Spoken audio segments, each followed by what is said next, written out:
Welcome to the Transformation Institute's podcast. This podcast will break down what real change is and how we think is instrumental to that change. In a society that often looks sideways at individuals telling us how to think, we will reveal and expose a barrage of thought manipulations and mind programming being imposed upon us unaware daily. Each week, we'll explore the awareness, strategies, tools, and mindsets needed to recognize, survive, and thrive amidst change. We'll feature insightful interviews and conversations with knowledgeable individuals and share inspiring stories of average people who have navigated their journeys of transformation and sharing their hard-won wisdom and practical advice. Whether you're seeking a shift in career, relationships, or personal well-being, this podcast is your guide to unlocking your full potential and embracing the exciting possibilities that lie ahead. Join us as we embark on this transformative journey together. Here's our host, Omari, JAHI. Hey, what's happening, everyone? It's your boy, Omari, JAHI, and I'm the host for the Transformation Institute podcast for change. We thank you for being here, and we have a really interesting conversation that we're going to have tonight. We're going to be talking about parenting, y'all, the do's and the don'ts. You know, a lot of people don't really know what's going on with parenting. The reason I say that because there's no book for it. You know, there's no manual or anything for parenting.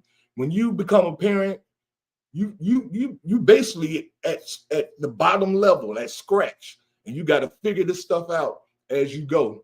You know, if you had good parents in your life that gave you and you can kind of follow how you were raised, you know, that's how I guess some people based on how they parent their children or how their parents parented them, you know. And so we're going to have that kind of conversation tonight. But before we can get into it, I want to introduce my co-host. So first of all, I want you to put your hands together for my cousin, Miss Brenda Robinson. Give it up for cousin Brenda. Hey, y'all. What's up, Brenda? Nothing much, cousin. What's up with you? Hey, I'm holding on with both hands, man. I can't let one go. I might fall, man. Might fall. For real. Hey, next, our second co-host. Put your hands together for Miss Vanessa Rogers. Put your hands together for Miss Vanessa. Huh? There you go, Miss Nestle. What's up, man? Hey, Vanessa. Hi. All right. Next but not least, put your hands together for Mr. William Birch, y'all. Put your hands together for Mr. William Birch. Hey, Will. What's going on, sir? Did you And say last anything? but not least, we got the newbie, our newcomer to the group. Put your hands together for Miss Kim. Me too. What up, guys? Me too. All right, guys. Hey, we're going to be talking about a very important subject today, which is dealing with parenting, do's and don'ts. Now, there's really no do's and don'ts, so really, we're going to just be giving our opinion on what we think parenting is and everything, and what's it all about, what it's all about, I should say. Everybody on here are parents. We all have children, everybody that's here. Hey, what's going on, Bam? We got Bam here tonight. So let's get started. I don't know if I want to show this video first, or yeah, I think I will. They said no, you know what? Because y'all be talking about my videos, so I think I'm gonna just give the 5 standard parenting styles. This is what they say. There are 5 styles of parenting. One is authoritarian, permissive parents, authoritative parents, neglective parents, and over-involved parents. I think I need to show the video so y'all can see what I'm saying. So here, look at this video. Check this out. Lives of 4 children. Sarah's parents are authoritarian. They love their girl, but they believe that strict rules are important to make Sarah become well-behaved and fit into society. If Sarah cries, she's told to stop. If she talks back, she is sent to the corner for time out. If she forgets to take care of her chores around the house, she is not allowed to play with her toys. Sarah learns that suppressing her emotions and following her duties is the way to get through the day. To get the love of her parents and to avoid making them upset, she becomes obedient. However, because Sarah was never allowed to decide for herself or follow her intrinsic interests, as an adult, she doesn't know what she really wants. She begins living a life that seems perfect to her parents and society, but might leave her unhappy on the inside. Permissive parents, like those of Peter, enjoy their little boys so much that they believe they should fulfill all his wishes, give him full freedom, and never say no. Peter enjoys full control over his parents and gets whatever he wants. If he doesn't want to walk, he'll be carried. If he wants ice cream he gets. If he wants to play games, he'll be playing them all night. Peter grows up completely without borders and does whatever he thinks is right. He never coped with conflict, and he did not learn to control his emotions. The fact that he always got what he wanted made him a bad loser. As he grows older, he often acts inconsiderate and doesn't know his limits. Arthur's authoritative parents respect their child's needs, but believe that kids need freedom within certain limits. Arthur can freely play, but when he's done, he needs to help tidy up. He is allowed to eat ice cream, but only on Sundays. Screen time is limited to 30 minutes a day. There may be conflict, but the parents listen to what Arthur has to say and then lay down the rules. Arthur learns that some things are difficult, but his parents give him all the support he needs to get through it. He develops the strength to endure hardships and to continue following his interests and passions. In class, he bravely expresses his own opinions in an appropriate manner. During breaks, he can show his emotions and act freely. As an adult, he agrees to rules only after they have been discussed and he feels like he understands them. Neglectful parents are usually not present in their children's life. Nora often feels completely alone in the world. She experiences full freedom to do anything she wants to and has plenty of imagination, but she never receives any feedback or even attention.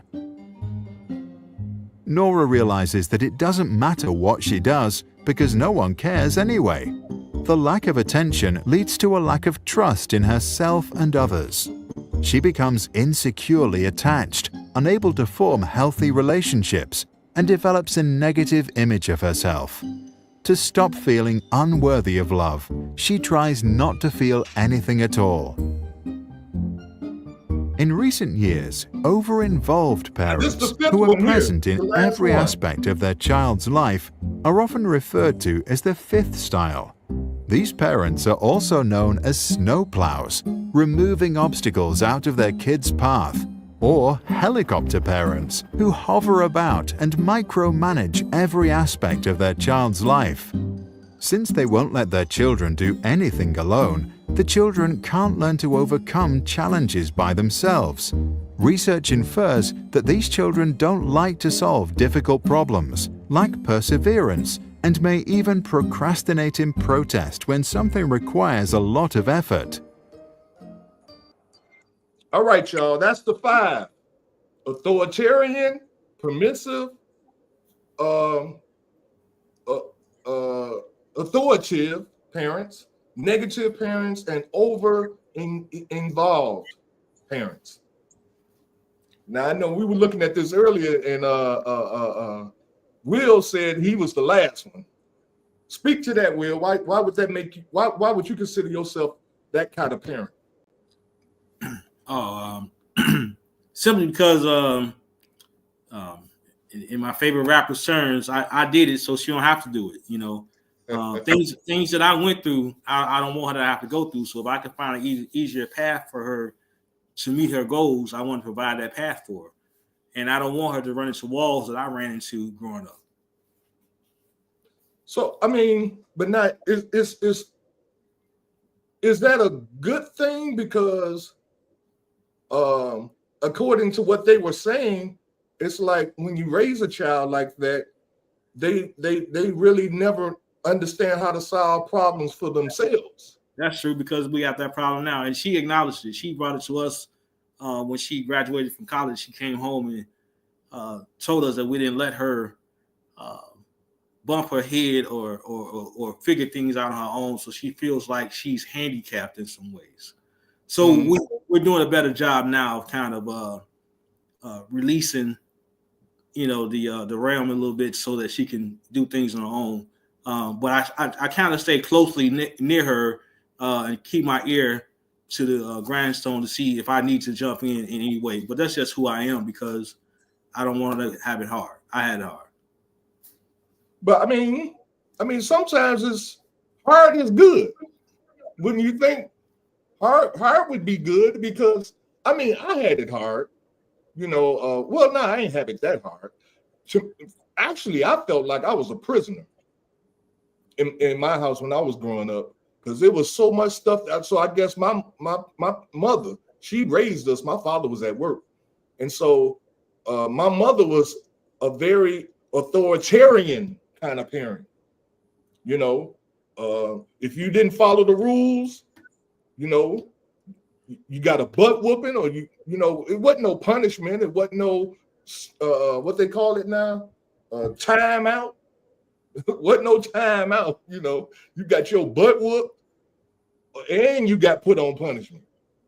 You know, so like you, I was raised in an authoritative household too. My mom was an authoritative parent. Right. So everything in that video I could relate to. Like, you know, but you know, I think that made me who I am too. Her being authoritative, I think I might have needed that at the time. So I guess I would ask the question, because I think we've had this kind of conversation before in other episodes. Do we as children look at the method that our parents raised us and look at it in a negative light and say, I'm not going to raise my child like that? Do we think like that? As parents of children? I can't hear you, Brenda. You muted, I think. Sorry. There you go. Okay. I'll say in some instances we probably do, but not in everything, because when I look back, there's some things that I'm glad that my mother instilled in me. I'm glad my mom did that. I'm glad she had boundaries. I'm glad she stopped me from some things. And and then some things you just think that they should have done more. So I think that's going to always be, you know, there's some that you liked about it, and some, you know, and when you get older and those things that you didn't like as a young kid or a teenager, you appreciate sometimes when you're older, but probably not everything. Like you said earlier, there's no instructions, but I just wanted to interject that there's a biblical instruction about raising kids. Well, yeah. What would that be? Raise a child in the way that it's going, when it's grown, it won't depart. Oh, there's quite a few. I know of that one, you know. But yeah. I mean, there's I guess what I was aiming at is that there's no playlist that you can go by. When you had the baby and bring them home, this is what you do. This is what you're gonna run into. There's nothing. There's nothing like that. Well, you have other people. See, you have community. We were made for community. We have family, daughters, women should have their mothers who had them, different things. Not that they're always they're always right, but there should be, the family structure should be, if the mother had a child, her child has a child, there's some things you pass down, or there's community, mother-in-law, you married into a family. There's some things, but you're right. There's not one book, but the Bible has a whole lot of things to say about children, parents. Yeah, it does. But he made a comment saying that we don't teach what we were taught, and I kind of agree with that. Because what we were taught a lot of times, it might have been harsh. We might have been taught like how my mother was that we couldn't freely go into the refrigerator and get stuff or get cookies out of the cookie jar. You had to ask before you went and got something. Whereas we didn't teach our kids that, or we didn't pass that along in our kids when we raised our kids.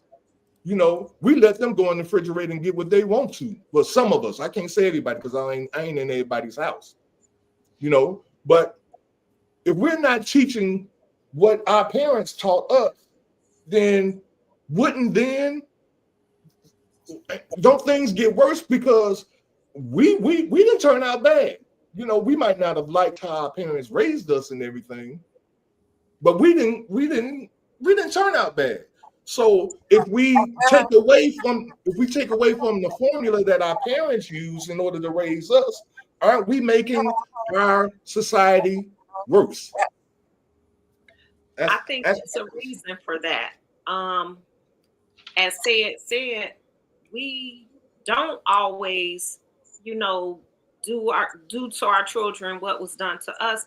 We kind of take the good and bad parts of our parenting with our children from what we experienced. So if you were in a household that was like your parents were really strict and everything, then you may not have liked everything they did, and you say, well, I'm not going to be this way with my child. So you take a few pieces of that from what you experienced with in your childhood, and you put that towards the way you raise your child. So, and we all have good and bad things that happen to us in childhood. We had things that happened that we can applaud our parents for, and we all have things that we're like, mom or dad shouldn't have did this. I'm not going to do this with my child. And it's in those instances where we kind of, like you said, it's a freestyle. It's no written book. So we do what we think is best. And sometimes we find out that what we thought was best was not really best. And it's a learning curve. When you're a parent, maybe if you have multiple children, then you get a chance to teach your younger children differently from your older children. But for some of us, we only got it one time, and we either got it right or we didn't. And what the only thing you can do is hope that whatever you didn't get right, that you give to your child and say, look, this is not what I did with you, and don't make the same mistake with your children.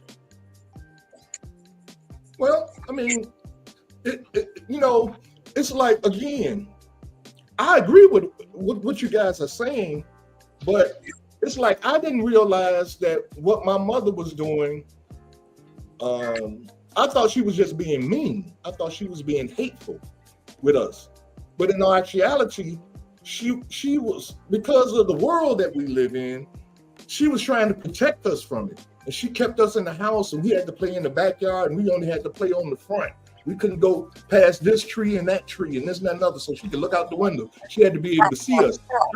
To me as a child, I felt like I was a prisoner, And as I got older, I didn't realize that that's what she was doing until I had a child. And now I understand what she was doing.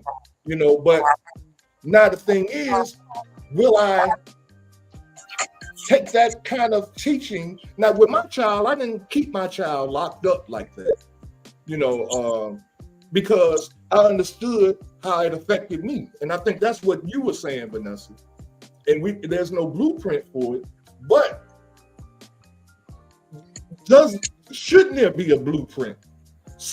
Out of all these kids, everybody writes books about everything on the planet, but why isn't there a book written about parenting? Well, there are books written about parenting, and most of the times we don't agree with them because they got this time out stuff, and I ain't feeling all that. What are you guys' thoughts about that? Well, the books are written about parenting are different because there's no one child alike to another child. The child is different, right? So, and I'll use my grandmother for example. My grandma had a bunch of grandkids that she raised, and we were all in the house, and all of us had a lot of different personalities. So, where she would raise her voice at me, and that would scare me and set me straight. My little cousin, it didn't affect him. He literally had to get a whooping in order to make him, understand. So it's different methods for different kids because we all got our own personality. Right. So if people wrote books, whoever wrote the book, they cannot write the book based on anybody else's parenting skills. They can only write their book based on their experiences from their parents and what they do with their children. So another person writes a book, they're going to base it on their parents and their experiences. So there can't be a blueprint per se that is the blueprint for parenting, period. There can never be that'll all can be is like based on your personal stuff. And that's why I say only, and then when I say biblical, I'm talking biblical, but everybody doesn't talk biblical. Everybody doesn't believe in God. Everybody doesn't believe in the Bible. So really, definitely, there's never going to be a blueprint for this is how you raise children. And when you were talking and you said that your mom made you guys ask about going into the refrigerator to get things and all of that. My mom didn't do that. We were free to go into the refrigerator. We were free to get stuff, we probably couldn't get things like pops and stuff like that, but we were free to go in the refrigerator. But when you were talking, I thought about that somebody probably learned a lesson in ask before you get, which was probably good for kids who did not know. Like if they went to their aunt's house, they go in their refrigerator like that. See, I think we must have been told not to do that at other people's houses because we never did that at other people's houses. So it had to be something said in that. So your mother doing that, it helps in some way. So I think the bottom line for me is that there are some things that's good and there are some things that's not so good for the individual families. Well, I think Sid and then I think Yolanda agreed with him, that if we're talking about the village, and I think somebody said, I think Vanessa, somebody was saying that, we're dealing with a village type of situation, if how we were raised, it's almost like this. Well, I just use this as an example. Whooping children or timeout. If whooping us kept us into a very respectful, even though we might have went in our room or went behind our mama and daddy's back and said, I can't stand her, I can't stand him, and all that kind of stuff. But still, it was respectful. You was forced to have some kind of respect. If whoopings did that, then taking it away made our community bad, or worse, I should say. And I think this is what Sid is saying as well. If that was transferred, like when I was growing up, the lady next door on both sides of us was tricks. We call them tricks today, but they was, and my mother gave them permission to grab us by our ear and drag us if we were somewhere doing something we weren't supposed to be. bring us home and this and that and another, tell on us. There were some parents that allowed them to whoop their children, bring them home, and then you got another whooping. Now that was taken away after generation of generation and generations. You know what I'm saying? So see, if we look at when we were doing great as a race of people, as humanity, if we look at what was being done, then when we look at this timeout thing and all this other stuff that's being perpetuated now, it's making us worse. I mean, can't y'all agree with that? I kind of disagree with the whoopings. You say you disagree with the whoopings? Yeah, I mean, yeah, with the whoopings. I mean, like, and listen, I grew up getting whoopings, right? And I could probably count them on my hand, but I got them.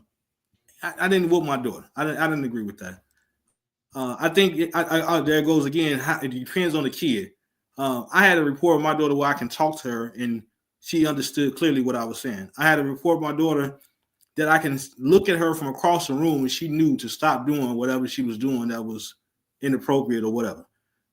It never did I ever feel like I needed to put a belt to her or my hand on her. And I say that because like some whoopings that we got as kids, man, we could look back at as adults and say, I really didn't deserve that whooping, right? And some of these people who got those whoopings back in the day are I would say PTSD, if you will, because some whoopings got out of control. Yeah, I can see that. I can agree with you on that. But it goes back to kind of what you said. All kids are different.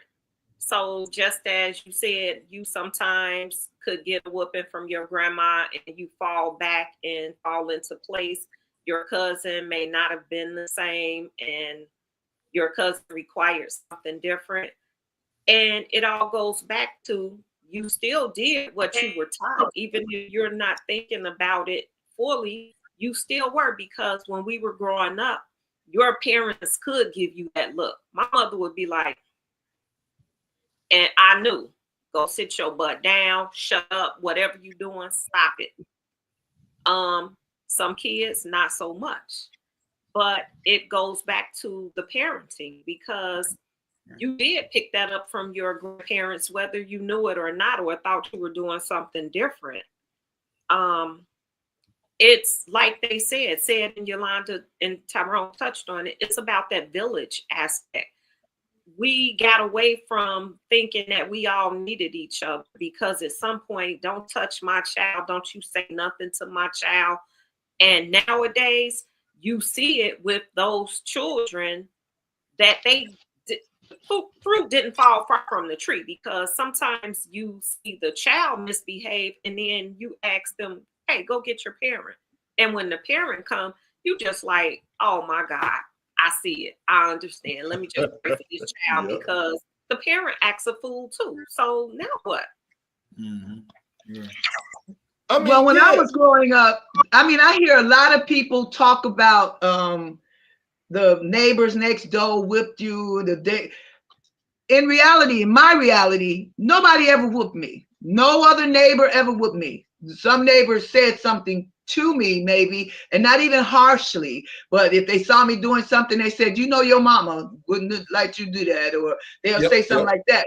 But even then, you still see that was a different time, and we still felt like that was the community helping. That was the village. Now, the village is afraid to say anything to anybody's children, period. Whether the children are misbehaving or not, or they just did something. It seems like now everybody wants to stay out of stuff. You know, it's different in the world now, but nobody ever whooped me. Nobody ever had to. My mama whooped me coming from the guy I liked house. She whooped me from 3 blocks away through the playground in the summertime where all the people were outside and into the house. I was embarrassed. Got in the house and was embarrassed. I went back the next day though, got another whooping. But anyway, see, it's different. You see how it's different, like that some kids that got beat grew up saying they're not beating their kids. It was horrible. Even if the whipping was not bad. Some kids grew up thanking God that their mom whooped their butt to help them be on the right track. So that's why I'm saying that there can never really be a blueprint, because it's going to always be people feeling differently about the exact same thing. Like Will said, he didn't want to whoop his daughter. He didn't whoop his daughter. Okay, that's well and good. I whooped my children, and I hardly ever had to whoop them for real. I really did. I never beat my kids. I didn't get beat when I was a kid, even though I felt like it if my daddy beat me versus my mama whooped me. Yeah, I'm gonna say whip because beating sounds so bad. Right. But there will never be. I think there will never be a blueprint. It's all going to be based on your experiences, and there are some parents who, sad to say, beat their children badly. We know that. There's parents in jail for beating their kids bad, and some of them came from homes where they got beaten bad. So I think it's going to always be just what happens in your house, versus how they want to raise their children later on. I think that's going to always be. I agree with all that. But the thing is that I think that these things that we're calling whippings, I mean, why is it?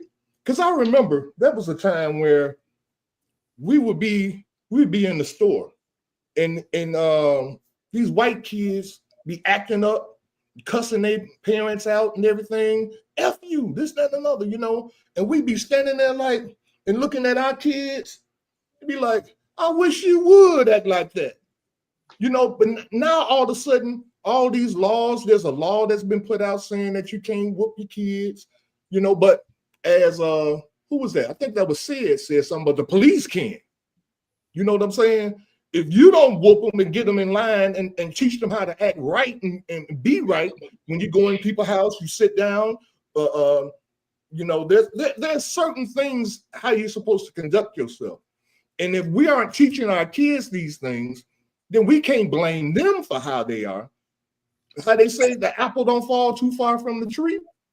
Well, here's a bunch of bad trees producing a bunch of bad fruit, and then the fruit look at your behavior and be like, I ain't gonna be like them. I'm doing my own thing. So every generation is starting over. They're creating their own way of parenting, creating their own way. But I believe one thing that you can't take away, and that's the whippings.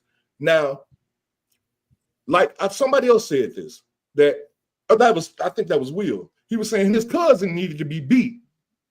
All he had to do was look at him and he was straight, right?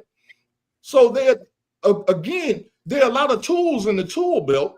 A hammer, a screwdriver, a plunger, whatever. You got all these different tools, but you can't throw all the tools out and just use one time out and think that's supposed to solve all the kids. All the kids supposed to be straight now using that time out, or I ain't gonna whoop you. I'm gonna talk to you and we're gonna talk this thing out. That don't work with every kid. You see what I'm saying? Or child, I should say. So I think that whippings is something that needs to be a staple in parenting. But let's talk about that. Does that continue on with the slave mentality about how masters used to whoop us to keep us in line? Are we continuing that mentality by whooping our kids in the ways that you're talking about whooping? No, but see, when I say whipping, I'm not talking about beating.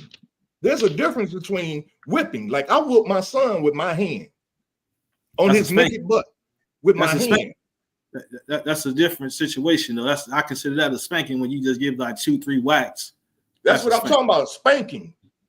That's what I'm talking about. Whipping is what I got. I got when I was growing up a belt, extension cord, beat you, shoe. Now that's what I would agree with you. That's from that slavery kind of thing. It takes you right back there, and you can get the PTSD and all that kind of stuff. But when your child is a baby and they do something wrong, you kind of smack them on their legs or smack them on their hand, right? To kind of get them to understand that what they're doing is not right. If we're not doing that, then again, like the Bible saying what Brenda was talking about, we spoiling the child. Right. You know, we're not putting any corrective action in place, if that's, you know, because at least yeah. Right. But not beating them like they're a runaway slave. Right. And that's what I'm talking about. That's what I'm talking about when I say whooping, because there was some real whoopings going on in the 80s and 90s. And it could be, and I'm not getting down on parents. I'm just saying it because there is no blueprint, there's no book, but we endured it, you know, and so therefore we did something different when we got to the point when we had kids. Well, I definitely don't believe that that we made people who whipped, spanked their children made the generation under us worse. I don't believe that. Because like I said, my mom gave me a spanking, whatever, and no, I don't think that I was worse. If you talk to my kids, I did not like whip them, beat them, or anything. But yeah, it seemed to me that some things merited more than just go to your room. Yeah, sometimes some things did. When it was total disobedience, some things, yes, you had to do. But I don't think that we're the cause of the generation of thing. It's just like anything else. Okay, now we got computers where kids don't do, like we didn't have computers when we were a kid. We didn't have certain things. So everything is evolving. Even parenting skills are evolving. That thing about timeout, that's something that evolved. You know, a lot of people want to say that that's a Caucasian thing, that they started their kids with timeout. But believe it or not, some Black parents gave their kids timeouts. That was go to your room. That was a timeout. That would go to your room for a while. That was a timeout. Some Black parents did that too. So I stick with the thing that. Yes, they were following white people. Okay, you can say that if you want, but that we don't necessarily know if that's true. The bottom line is we don't know why people do what they do. We don't know if they copied it from somebody, they got it inherently. We don't know. So the thing here with parenting is look, the kids, that what is that one, the permissive thing.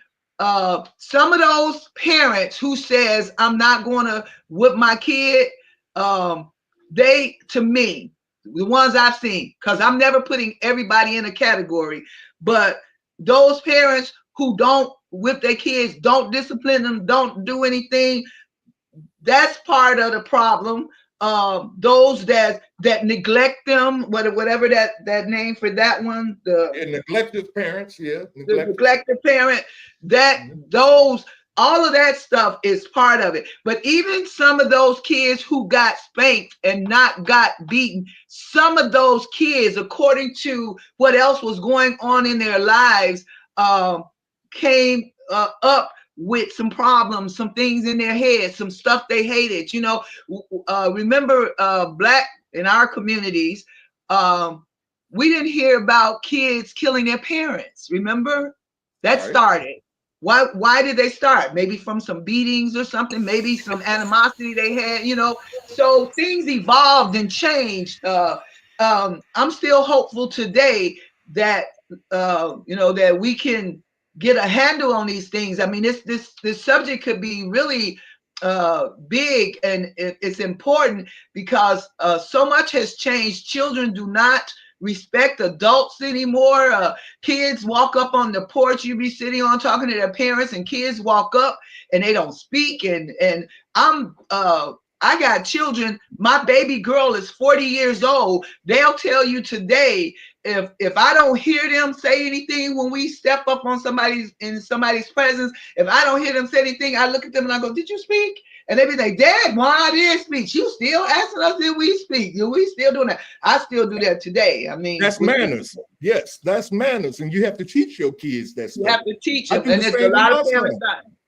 Exactly. If you don't speak when you come into the presence of adults, and then you don't call them by their first name either. Name. Right. If you do, it's Miss Brenda, Mr. Will. You know what I'm saying? That still freaks me out today to hear people that's in my age bracket call their mama by their first name. Like I'd be like, I could never think to call my mama by her first name. Like even when the other adults would ask me, "What's your mama name?" I'd be like, "Mama." Like, cause mama, right? Exactly. Kim, you awfully quiet, girl. What's going on? Quiet, ain't she? I was just thinking that. Y'all sitting there, y'all holding up the mic. I'm sitting there waiting to jump in. But don't give us that because you always say whatever you want wherever you want. I'm sitting here like, I want to jump in. Okay, my thoughts on this is, growing up, I didn't have a bad childhood. I didn't get beat or whoopings. I was one of the good kids. I'm sorry. Nowadays, you gotta realize we're in a different era. We're in a different time era. And these kids now, I get it. I wasn't all for the whipping, but sometimes your kids do dumb stuff. They need to like, look, I'm not for you. Like if your kid gets straight F's and they looking at you dumbfounded, like what? That's an embarrassment. So yeah, I'm gonna knock the mess out of you. But my thing is, we need to bring back discipline. You know, when these kids do something wrong, treat them like they on the streets. Get them food and water. That's all you get. Food and water. No television. You want to act like you're crazy? I'm going to treat you like you're a prisoner. You're only getting food and water. That is it. Wash up, go to bed. Take away the sugar. Take away what they like. Make them realize, hey, when you do wrong, because guess what? And when you out there in the streets, when you do wrong, you're not going to get that responsibility, that luxury of coming home saying, I'm sorry. No, because when you do wrong in those streets, those are different rules. Those are a different game out there that you're playing. Yeah. There's such things called, you can go to jail. Ain't no, oops, I'm sorry. No, you can lose your life out there in those streets. So you got to teach your kids, hey, when you teaching them, hey, I'm teaching you like you are in the streets. Because guess what? You mess up, I'm not going to be there to bail you out. So when you mess up, I believe in giving you just food and water. I'll take away the sugar because you like sugar. I'm taking away the candy from you. I'm taking away the chips. You want to act a fool in school? Guess what? You write a 1,000-word essay. I would not do it again until I feel that you realize the error of your ways. I believe in that. You do wrong, write a 1,000-word essay. I would not do it again. Y'all remember that? Yeah. You have to write that punishment. Remember that? Yes. Sitting at the table. Falling asleep, but you gotta write that punishment. Yeah, falling asleep, yes. And I need to sign it, knowing that you wrote it. And guess what? You're gonna take it back to school and turn it in. So I guess. But we don't do that anymore. We don't do that anymore. Yeah. We have all these different types of parenting styles and things of that nature. And Brenda, you mentioned a couple of them and said that that's where the problem was, and I kind of agree with that. You know, that a negligent parent, a parent that just ain't never paying their kids no attention, and a permissive parent that just let their kid do whatever they want to do. According to the video, it says that the permissive parent, their kids grow up and they don't understand rules and regulations. Right. And they're angry. They feel like they can do what they want to do. And if you don't let them do what they want to do, then they, like you say, they get angry and they want to hurt somebody. Right. Things of that nature. Well, they want to fight you back. Right. You know, so it has a lot to do with those kind of parenting skills. This is again why I'm saying there has to be some basic foundation to whereas everybody that has a child understands that this is where you have to start off with your children. You know, I be seeing I see parents with their little girls twerking. You know, and that video and thinking it's cute, put it on social media. That's not cute. No end, right? And they think that's supposed to be cute. And that's doesn't I be wanting to go over there and smack them on their, really smack their parents. That's what I should. So you want to beat the kid too, huh, Ty? Doesn't all that boil down to parenting though? Like even what Kim said, I get the corporal punishment part. I understand because some people need that. I get it. But I think that what we're giving a caveat to the adults and the whole parenting aspect, because this is the thing that I understand. things that you do at home, you're not going to be able to do in the street, like Kim said. That's something that's taught to you, right? Yeah. If you played in the house and even if you played in the house and called your mom by her first name, you don't do that in the street, right? So there's a big disconnect, and I don't necessarily think it's all with the kids. Yeah, the kids might be a little bit different, out of control, different generation. It's the parenting. Who teaching these people how to parent? Because obviously we forgot how to parent. It ain't got nothing to do with whooping, nothing like. It's about just being responsible and getting discipline with the kids. Getting them instilling discipline. We don't discipline our kids like we should. You know, especially, you know, when they get bad grades or the teacher want to send the kids home, the parents want to go up to the school and act a fool with the teacher. No, because you're not teaching your kid, hey, you got to do homework. Because guess what? When you go out there in the real world, you got to do your job. If you don't do your job, guess what? You're getting fired. So we have to install in our kids, like, hey, you need to do this now, because guess what? When you step out into the real world, you can't act like this. You can't act a fool, because it doesn't work that way. And I don't think we're teaching our kids that. We're, like you said, Will, you want to shield your kid from the real world because you already experienced that. But when they get out there, they're gonna be looking around like, I don't know what to do. I didn't know this was I don't know how to do this. I was never taught this. I'm not saying I'm giving her naive reality about the situation. I'm telling her it exists. This exists. This is a possibility. This could happen. But let me tell you why you shouldn't do it. Because let me tell you what happened to your daddy back in 2003, 4, 5, or whatever, and how it worked out for him. Right? So it ain't gonna work out for you the same way it worked out for me. It's probably gonna be a little worse for you. So it's those kind of, again, it goes back to parenting, sharing your experiences with your kids. Listen, we got too many people that smoking with their kids, twerking with their kids, doing the cowboy electric fans. You know what I'm saying? We too busy trying to be our kids' friends, so they don't know what a parent is. Right. We want to be friends. Exactly. Well, okay. Ebenita said that was good. She said traumatized parents having traumatized children, and that is true. Sometimes we pass those things on to our kids, but a lot of things we have to get back to is communication. We have to communicate with our kids. These kids nowadays aren't getting the communication from their parents because most of the time, as long as that child is somewhere playing a game or is outside somewhere out of their sight, they're fine. You know, they don't want to parent for whatever reason. I think they thought having the children, they would parent themselves. So they stepped away from that. They have to learn how to communicate with these kids. But like she said, some of the parents are traumatized. So you can't teach what you don't know. Right. Right. Yep. But okay, you see others and you learn from others. Yeah, you do. Some parents do communicate to their kids every day. These kids don't listen. So you got kids who you sit there and you tell them every day, hey, this, and that. But some kids got to realize fat meat is greasy.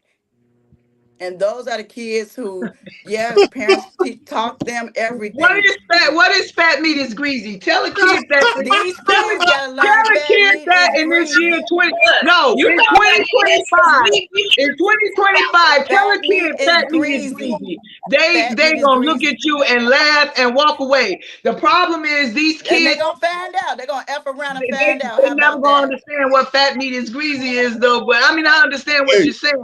But I'll say this: the Ephesians in the Bible, it says, "Children, obey your parents in the Lord, for this is right. Honor your father and mother, for this is the first commandment with promise." The promise is that it may go well with you and you may live longer. That's one of the things. Now, but then the problem is that parents use this to tell their kids, you better obey me if you want to live long enough, a long life. But the Bible has something for parents also. See, the thing is that the parent can't do everything they want to do with their kids and think there's no repercussions. You can't curse your kid out and think your kid is not going to be a cursor and go to school and curse out the teacher, because now kids are cursing and fighting and beating up teachers now. So, so the Bible says, fathers, do not provoke your children to anger, but bring them up in the discipline and instruction of the Lord. So if you don't believe in the Lord, bring them up in discipline and instruction in something.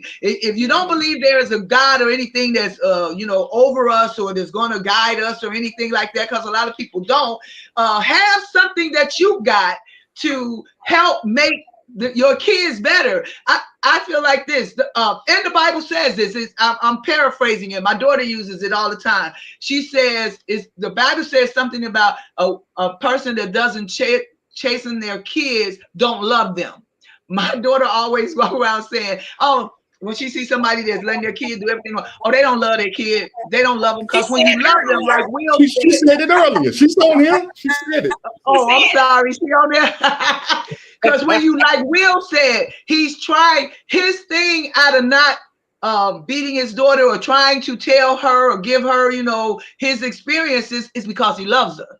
That's why you do these things. There are some parents, y'all, we got to be real with it, that don't love their children for real. Not that biblical thing that if you don't beat them, you don't love them. Some of them just don't know how to love. Some of them came from homes where they were neglected, like that one of the neglected parent. They don't know how to love. So it's a whole lot of stuff going on. What I feel like we need to do, what we're not doing, I'm not seeing in any of our communities, is for us to be a community of love.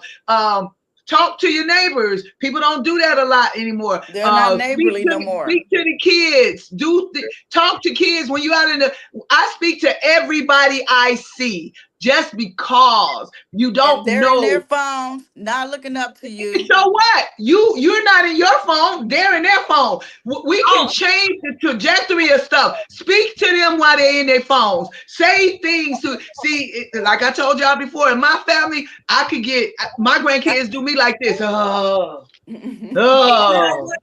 I hear exactly what you're saying, but this is one of those things. Some of these little kids in the street, if you say, hey, I'm talking to you. Listen, you know, I'm not saying, don't say it like that. Don't say that. No, I'm just saying, whatever approach you give, sometimes they're like, don't talk to me. And no, I'm saying speak to them. Be nice. When you come upon people, just say hi. And when you see people doing stuff all the time, you ain't got to point out their stuff all the time. I believe that love changes. Love changes. Hello. Do I know you? Why are you saying hello to me? We're in a different time. We're in a different time. Okay, so we let them change us. We're in a different time. No, so we act continue to be ourselves. We continue to I'm be gonna ourselves. Be myself. Continue to do what we know how to do. That's just my opinion anyway about me over here with me anyway. Well, we that's know gonna make everybody talk to you. but still, no. This is a really interesting conversation. We're about out of time, so I would like to hear everybody's solution. Closing thoughts. Closing thought, yeah, because we ain't got no solutions. I mean, how can we? I'll start by saying I believe we can repair this by putting all of our old school tools back into the tool belt called parenting. If discipline is a tool that need to be used in raising children, and back in the day when discipline was being used, however that discipline is, whether it's like Will said, if you gave a stern look, or if you had to take a person, because I know I had to grab my son by his collar one time. I only had to do it one time, but I had to grab him in his collar one time and get in his face and like, what you gonna do, dude? What not that I was gonna beat him down, but the point is that there has to be some discipline in the raising of children. And if we just throw, like another saying, throwing the baby out with the bathwater. I told that to a young person before, and they like, why would you throw the baby out? They ain't know what the heck I was talking about. I don't. We need to bring these kind of sayings back and explain it to these kids and let them understand and know what we're talking about. But that's my thing. Bring discipline and put tools of punishment back into the tool belt so that we can begin to start raising kids with sense again. That's me. Okay. Well, I think that we need to keep the main thing, and that's parenting. Because I think everything starts up top and flows down. Once we start parenting and learning how to parent like we used to know how to parent, and using that community village aspect that both Vanessa and Brenda spoke about in that parenting apparatus, then we begin to get respect back from kids. See, when you sit around talking to your girlfriend or to your man on the phone, and your son or daughter sitting there next to you listening, they're not kids no more. They've been exposed. Right? We got to start keeping the main thing. That's my closing thoughts. Okay. Yes, sir. Brenda, Kim, Vanessa. My closing thoughts would be bring back the written punishment, 1,000-word essays, food and water, no sugar, no television. You go outside, go to school, come back home. That's it. Okay. Bring back capital punishment. They gotta understand this is real. This is not a game. They need to understand that and then stress that fat meat is greasy. You gotta explain what that is, Kim. Fat meat is greasy. They need to understand that. Okay. What about those who don't eat pork? How do we know about fat meat? You said what now? I'm sorry. What about those who don't eat pork? How do we know about fat meat? Regardless, fat meat is greasy. That's all you need to know. That is greasy. All right. What I tell you. Trust what I tell you. Don't cross me. I know what I'm talking about. Okay, I believe that we have to start with prayer, communication, respect, listen, and love. That's my closing thought. Blank period, right? Hey, I like that, Brenda. I second your thoughts, Brenda, tonight. I think we have to know that everything that we grew up with doesn't make it wrong because it may seem outdated. Because what did they used to tell us? You can't get to the future without dealing with your past. And that's true. Right. So we have to take a little of everything that we were given and build on it. Yes. But like I said, whatever we saw didn't work, then we tell them, hey, look, this is what happened when I was growing up. And this is how you should, move forward. But you have to communicate with these kids and you have to pour into them. That's another thing. Stop pouring into the children, and not just our children. Children as a whole. Your neighbors, right, your friends, yes. I agree. It's not your child or your child. These are our children.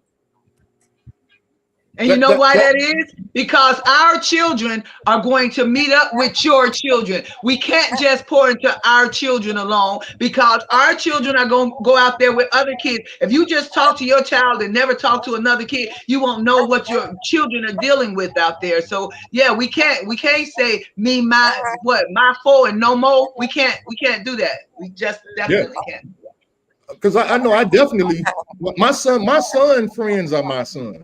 You see what I'm saying? Exactly. And I talk to them like I talk to him. So and that's and that goes with that village thing. Yes, definitely. Village parenting. I believe in that because that's the way I grew up.